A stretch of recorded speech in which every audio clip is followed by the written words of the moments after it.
Mostly traders என்னென்ன தப்பு பண்ணுறாங்கன்னு பார்க்கலாமா? இப்போது டெலிகாலிங் பண்ணுறவங்க, டெலகிராமில் கால் கொடுக்குறவங்க, இல்லை ப்ராஃபிட் ஷேரிங் பண்ணுற மக்கள்லாம் எப்படி வேலை பார்ப்பாங்கன்னா, எக்ஸாம்பிளுக்கு அவங்கக்கிட்ட 100 கஸ்டமர்ஸ் இருக்காங்கன்னு வச்சுக்கலாம். அவங்க ஒரு 50 பீப்புளுக்கு கால் ஆப்ஷன் கொடுப்பாங்க, இன்னொரு 50 பீப்புளுக்கு புட் ஆப்ஷன் கொடுப்பாங்க. ஆனால் ரெண்டுமே ஒரே கம்பெனிலேருந்து 2 டிஃப்ரெண்ட் குரூப்பில் நடக்கும். இப்போது ஒரு குரூப் பீப்புள் வந்து லாஸ் பண்ணுறாங்க அப்படின்னா அவங்க வந்து ஜஸ்ட் அதை பிளாக் பண்ணிவிட்டு மூவ் ஆன் பண்ணிடுவாங்க. ஆனால் ப்ராஃபிட் எடுக்கிறவங்க என்ன பண்ணுவாங்க, அவங்களோட ப்ராசஸை ட்ரஸ்ட் பண்ணுவாங்க. அப்புறம் அந்த கம்பெனி இந்த ப்ராஃபிட் எடுக்கிறவங்க கிட்ட இருந்து சம் ப்ராஃபிட் ஷேரிங் பண்ணுவாங்க.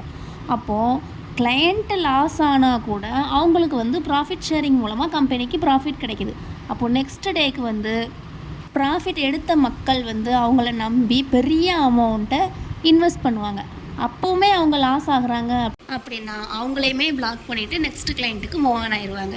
இந்த மாதிரி மணியை வேஸ்ட் பண்ணுறதுக்கு பதில் நாமளே கற்றுக்கிட்டு பண்ணினா நம்ம நாலேஜும் வளரும், நம்ம மணியும் காப்பாற்றிக்கலாம்.